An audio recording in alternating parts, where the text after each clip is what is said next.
Welcome back. Now, private schools today educate millions of Nigerian children and fill a gap that public system sometimes cannot fully cover. And this morning, we're taking a closer look at the challenges facing private school owners in Nigeria. With us this morning in the studio is Mr. Nelson Agu. He's the chairman, National Association of Proprietors of Private Schools in Enugu State. Good morning. You're welcome. Thank you. Good morning. Good morning. Good morning. Now, from your experience as a proprietor of a private school, how would you describe the current state of private school education in Nigeria? Very worrisome. Very worrisome for someone who is actually doing a responsibility, because education, as we all know, every society, every child ought to be educated. Is a right. It's a fundamental right that ought to be given to these kids. I had such opportunity, and a good number of us, the leadership of the government, has this opportunity. So in trying to make sure that these rights of the people are met, we the private individuals came into the system to see how we can help to ameliorate this process. And it has all been challenging, difficult, taxing, fund issues, and of course, when you don't have the necessary needed assistance to help you function well. So you could also find a way of making these aims not achieved. So, like I said, in one word, it's all taxing, it's all challenging, it all. If I begin to explain a lot of things now, I don't think that the time for this program can allow us to run into it. But as we engage on, we'll make a good point. Thank you. All right, thank you, Mr. Obi. Now, Nelson. Mr. Nelson, you said it's been challenging, it's been tasking. Now, we would like you to highlight some of the challenges that you think proprietors is facing, not just in Enugu, in Nigeria. Of course. To mention specifically, if for someone that is providing, especially a non-state school actor that is providing learning for children, there should be support or granting aid. You understand?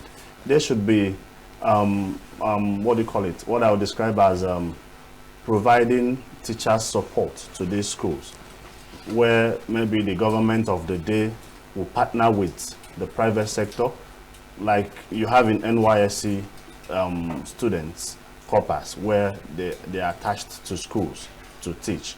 But then most of them are not professional teachers. So you find out that they are just doing purposely to serve the nation for 1 year and they will leave. But if the government can actually partner with the private sector in such that even the classroom teachers that are trained teachers, because before you enter the classroom to teach, you must study education. You understand? Not just being a graduate of any course. So that you know the ethics of teaching. You understand? So now, if the government can actually partner with the private sector to such that this aid can be provided in human resource, material resource, and finance resource. Of course, what do you call it? The structures in private school sectors, if not for those schools that, or those individuals that are well-to-do, or borrowed money from one private organization like banks and all that, you find out that most private schools are having challenges of structural presence, and some of them are providing services to underserved areas of the Nigerian society. We have what do you call it, rural areas, we have urban areas and semi-urban areas. So these issues are not just a central issue. It is something that is disjointed. However, when policies are being made in the private sector, in framing the framework or regulatory processes, if you don't get the private school actors involved, some of these intricacies you might not be able to know it. And part of the challenges we also have is when the governments don't maintain a standard continuation process of a system in the academic section. Take, for instance, is not what is applicable in 2019 to 2023, is what is in vogue between now to the next year. Once a new government comes in, it looks like as if there is a redirection to the process. You understand? So it also looks like as if you are starting afresh in the system.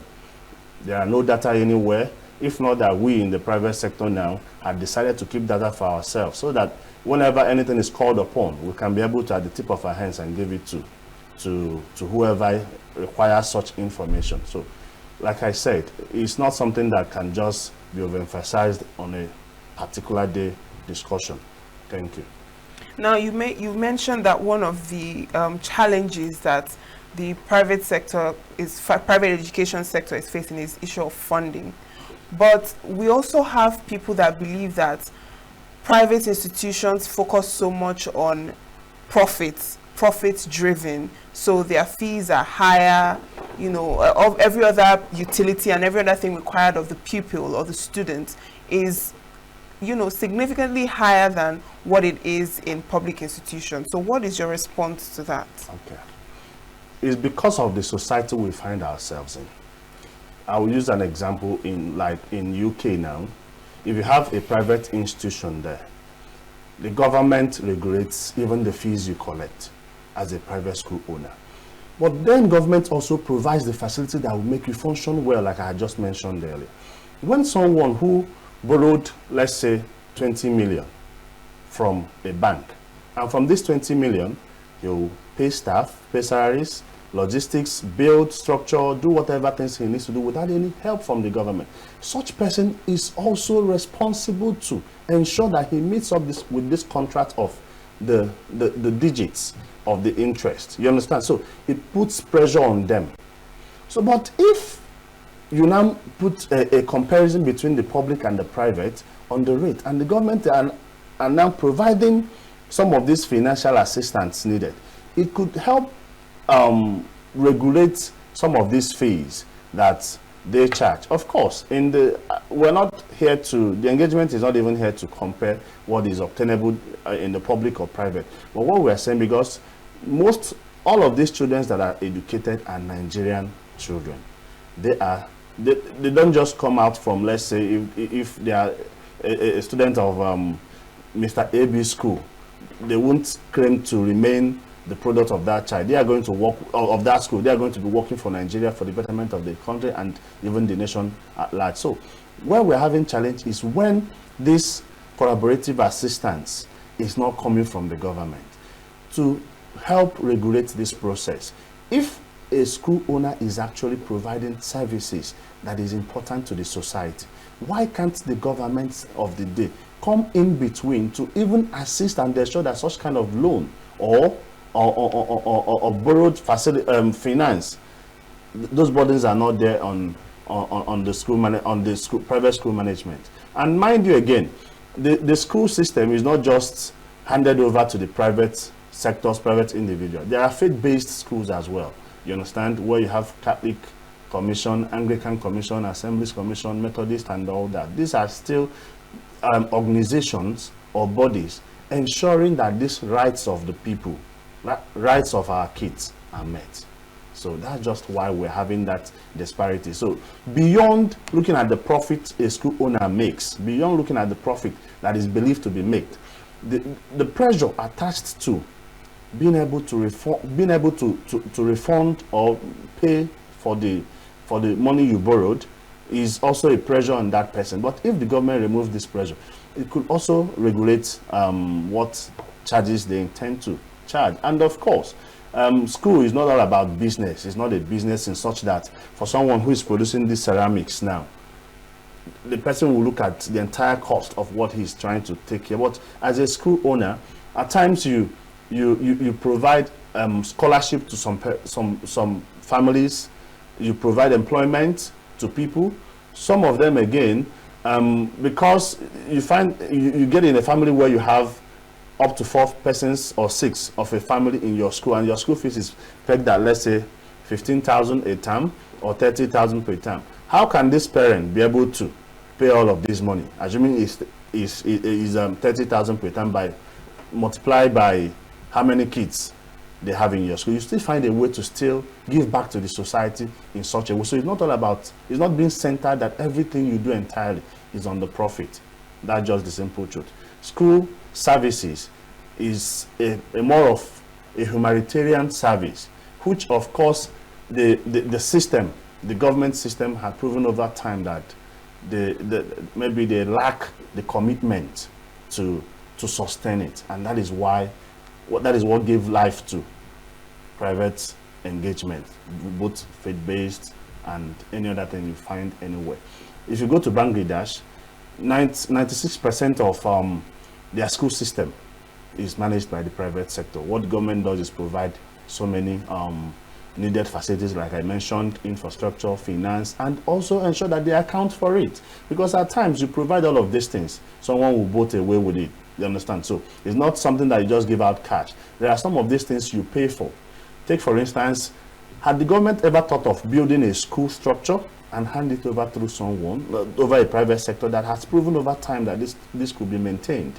There are some government facilities, you say it, they get dilapidated because there is a common saying in Igbo tradition, meaning that a goat that the public, the general public owns, nobody cares for it. You understand? So if you now have a private partnership with a private sector, you produce, you build and you hand it over to them, and they are managing it. Of course, you take inventory of the good things they took off from the government while they are running it, and they will maintain it. The government are not thinking in that direction, and it's not like as if there is what do I mean? What will I use now to describe it? There is no synergy in the system, as if they are rivals. Yes, you understand? So the purpose of school is to ensure that our children, the primary aim, my child, your child, is what? Educated. And what is the quality of that education given to this child? That's just the simple truth. All right. Now, some school owners will say that there are policies that require taxes to be calculated on gross revenue rather than profit, which is somewhat sustainable. How true is that? And is there any policies from the government that hinders or favors private school owners? Well, on that, I am not aware of that claims, especially in the private school sector. The only thing I know as the leader of the association, the private school association, is that there are some regulatory or tax related payables that are not applicable to us, that we're not meant to be paying. Take, for instance, if someone has, I want to give you a practical example on that aspect. If someone has a school bus, now this school bus services, it's not every parent that wants, because some might be very close to your compound. A school is here, and the parent is the compound, the students, they are living nearby. So now they don't need the services of a school bus. Anyone who will make use of a school bus will be someone that is not close. Now it's optional. Now what government will come up with, telling you have to do a biometrics for the vehicle. I want to give you an example. And you pay for it. These biometrics are not free. You pay for the biometrics. And when you are now doing biometrics is capturing human information, not vehicle's information. That's just about it. Now, if you are now doing biometrics for this vehicle, they end up registering the driver as the one who is driving the car. His information are documented. Maybe at the end of the time, the driver gets a better job. He leaves that particular vehicle and joins another firm, another industry. Now, whatever money you have spent in doing biometrics for this vehicle has gone. But government are not saying it that, yes, this is overtaxing and overbearing. Apart from payables that are services they provide. Take, for instance, you give me waste management bill to pay, and every morning you come to cut away the waste. I'll be happy to pay it. Take, for instance, you provide energy. You understand? And at the end of the day, you give me bills for that, I'll be happy to pay. But those ones that are not related to tax issues or levies issues should be removed. There are two different things between payment of staff payee issue, pay as you earn, which is a normal tax. It's not an issue that a school owner should be dealing with, or paying your own tax as a director of a school. You understand? So because of course you must pay tax to the government. We had a scenario in the past where the government or government agencies of the day will give us several demand notices, up to 38 of them, to 40 of them. And we look at it, some are called hanky-panky. And when we try to discover what this hanky-panky of a thing is, we discovered it's something that they use while driving the vehicle, or this commercial bus. There is this hanger for you not to be letting away waste out of the vehicle. There's this bucket they usually put inside the vehicle. They will ask you for it. They will ask you to pay for it. They ask you to pay for emblem. A lot of things. So these are some of those taxing issues or levy challenging issues that is seriously affecting the private school sector on the areas of that aspect. But for you now to say that maybe someone is taxing you or asking you anything for or on the profit pay ratio of what you got, no, it's not done. I've not heard about it, no, and I can't engage on that except if I investigate and see that. And secondly, the government of the day in Enugu, Governor Peter Ndubisi, recently we saw it that he tried to put up a committee that will also look at those concerns like I just mentioned. All we're just saying is, as they do that, they should engage the rightful people that will tell them what these issues are. So you don't just close the door and make policies, and these policies cannot be actualized or achieved at the end of the day. All right, now you've highlighted a number of challenges that you face as a proprietor and the roles that government, can play to help the system. Now, as the chairman of National Association of Proprietors of Private Schools, particularly in Enugu State, what are the key demands or key proposals that you are pushing forward right now? And what engagement have you had with government authorities, and have they led to anything reasonable, any positive outcomes so far in the private education sector in Enugu State? Yes. We have actually been engaging with the government. There's what they call stakeholders in the education sector. So as an organized corporate body, through our association that is known to the law, we're part of this stakeholders engagement. There in that ministry, we're able to present issues the way it is. But at times, because of how the system is, some responsibilities are not managed entirely by the ministry. And there are no enabling, I wouldn't say there are, but the political will to enforce so many things. At times you find out that these political ways are not there. I'm talking about those that are managing government offices. You see that the political will to enforce so many things are not there. On the aspect that has to do with implementing some of the things they are not meant to. They are not meant to be bringing before us, you understand, or demand or issues they should be presented. So what we're actually doing is asking through our leadership, let us have a voice wherein when things are being said, when policies are being formulated, we get to be part of it. We get to understand the heart, the reason to why these policies are being made. You understand? And let it not look like as if these policies are just to would I use the word anti, you understand? To close down schools, to make it difficult for them and all that. But if we have a collaborative system where we all make input, we achieve a good result. So what we are pushing out with the government is being part of the policy making process. At that policy making process, we can be able to present our issues as suggested.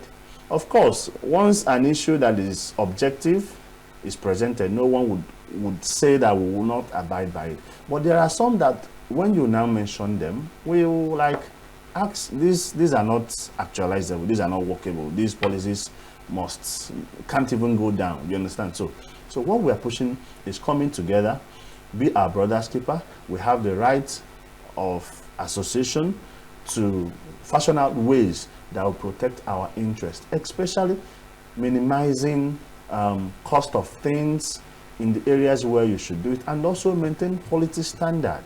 Now, through the association, we have we have our portal, our website. We have our portal where we deal with our members.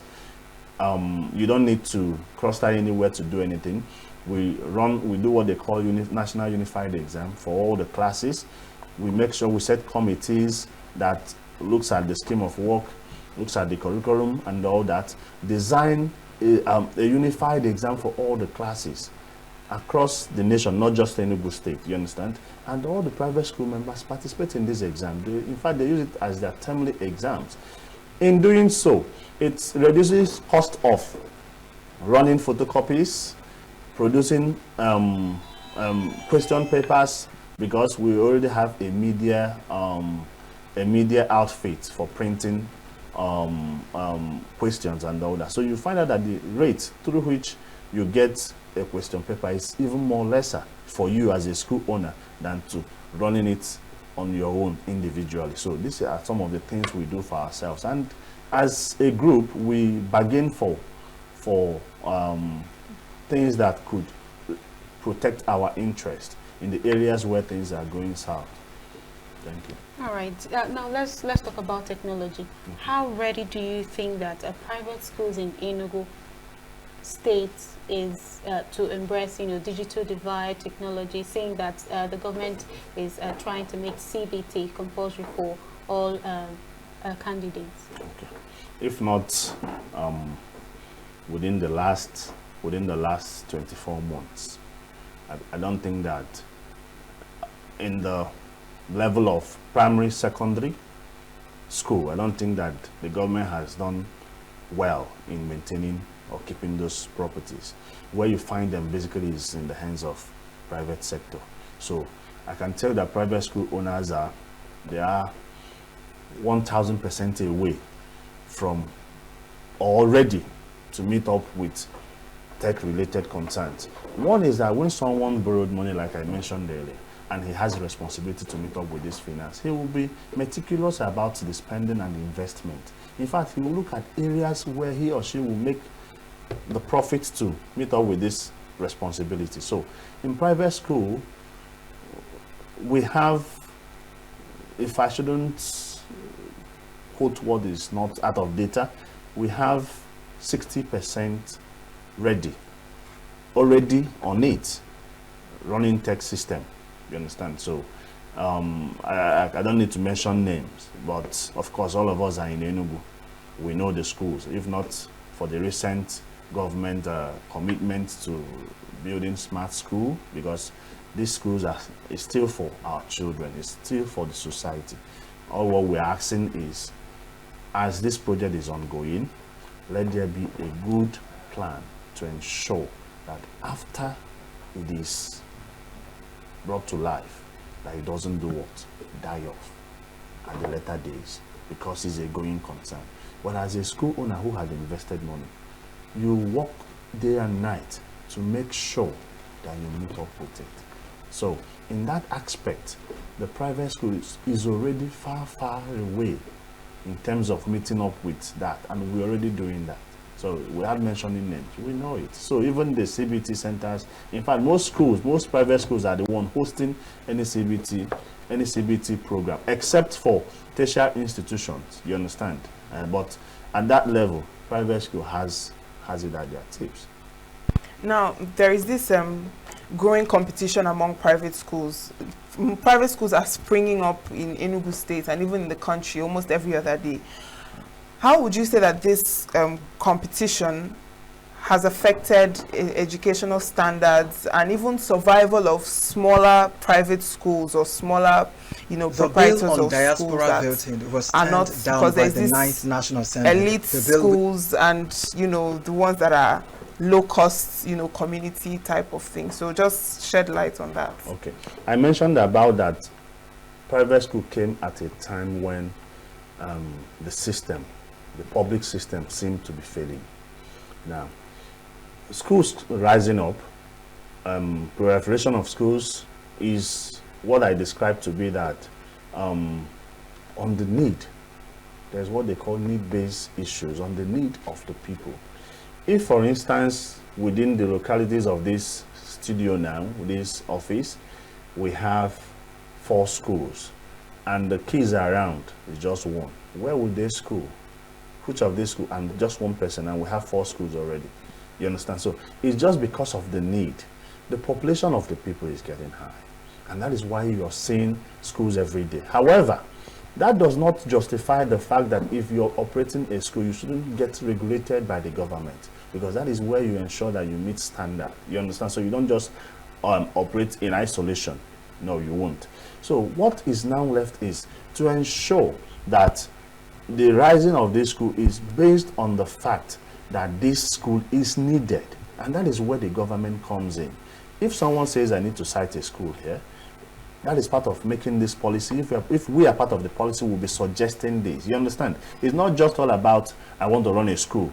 You go to the ministry, you obtain a form, you pay for it and all that. Then at the end of the day, where you want to cite this school, there is no need for school to be there. Because a lot of schools that are there had already served out those in that locality. That's why we're seeing this purification. And to an extent, some of them who doesn't want to be legal in what they are doing don't also engage the government. They hide under one umbrella I can't be able to describe now. You understand? So to be doing that. So if someone is genuine to provide education the way it should be, there are so many factors you will just check. School is not all about, I have 1 billion, I need to invest in a business. No, it's not it. So it's not like it's hospitality services where someone comes in, check in this morning and checks out the next morning. No, you have to have a good planning to that. So part of what we are saying and part of what we are saying is, if the government also partners with us, if these things are discussed, they will see reasons to reject so many applications for a school to be cited at a particular place. But when this collaborative system is not there, these ideas, these suggestions, this census, this data finding will not be made available. All right, Mr. Nelson, we still have so many questions to ask you, but this is not a conversation we can just have in one day. So we want to thank you for coming to the studio this morning. Thank you for coming. I'm most grateful and honored to be here. All right, thank you very much. And we just spoke about the challenges facing private school owners in Nigeria, and we spoke to the Chairman, National Association of Proprietors of Private Schools in Enugu State. Now we'll take a moment. When we return, Signature Morning continues.